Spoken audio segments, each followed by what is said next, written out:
চাওক এইটো হ'ব নালাগে মই বাৰে বাৰে তিনিচুকীয়া ৰাইজকো অনুৰোধ কৰিম যে দুইটা কমিউনিটিৰ মাজত সদায় ভুল বুজাবুজি হৈ থাকিলে অসমত ইনভেষ্টমেণ্ট নাহিব অসমখন আগবাঢ়ি নাযাব এই বিশেষ বস্তুটোলৈ মই খুব চিন্তিত খুব দুখিত যে বাৰে বাৰে দুইটা কমিউনিটিৰ মাজত এটা এনেকুৱা এটা পৰিৱেশ সৃষ্টি হৈ আছে কিছুদিন পিছত মই আমাৰ মন্ত্ৰীসভাৰ জ্যেষ্ঠ সদস্য দুজনক পঠাম যাতে দুইটা কমিউনিটিৰ লগত আলোচনা কৰি এটা শান্তিৰ বাতাবৰণ হ'ব পাৰে কাৰণ এনেকুৱা খবৰ বাহিৰত গ'লেই অসমৰ প্ৰতি আকৌ প্ৰশ্নবোধক চিন আহি যায় সেইকাৰণে এইটোলৈ মই নিজে যোৱা দুদিনৰ পৰা মই খুব দুখ পাই আছোঁ মই বাৰে বাৰে মনিটৰ কৰি আছোঁ বাৰে বাৰে আমাৰ MLA বিধায়কসকলক ফোন কৰি আছোঁ মই সকলোকে অনুৰোধ কৰিম যে এইখন এখন নতুন অসম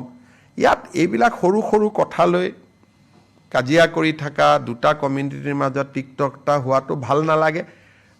পূজা উৎসৱ সকলোৰে ভাল কৰি হৈ যাওক আমি ঈদতো বাধা দিব নালাগে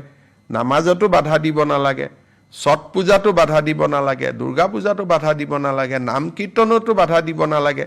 কিবা স্থানক লৈ যদি কিবা অসুবিধা আছে আলাপ আলোচনা কৰি আমি মীমাংসা কৰিম কিন্তু বাৰে বাৰে এই ঘটনাটোৱে বেলেগক সুযোগ দিয়ে 10টা কথা অসমৰ কাৰণে কবৰ কাৰণে সেইকাৰণে মই পঞ্চায়ত ইলেকশ্যনৰ পিছত দুজন জ্যেষ্ঠ মন্ত্ৰীক পঠাম যাতে দুইটা কমিউনিটিৰ মাজত এটা আলাপ আলোচনা কৰি যিটো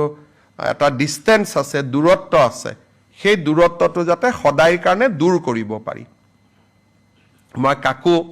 ইয়াত দাই দোষ ব্লেম দিব খোজা নাই মাত্ৰ দুইটা কমিউনিটিকে কৰজোৰে আহ্বান জনাম যে মিলা মিছা শান্তি সম্প্ৰীতি সমন্বয়ৰ মাজত যাতে আমি থাকোঁ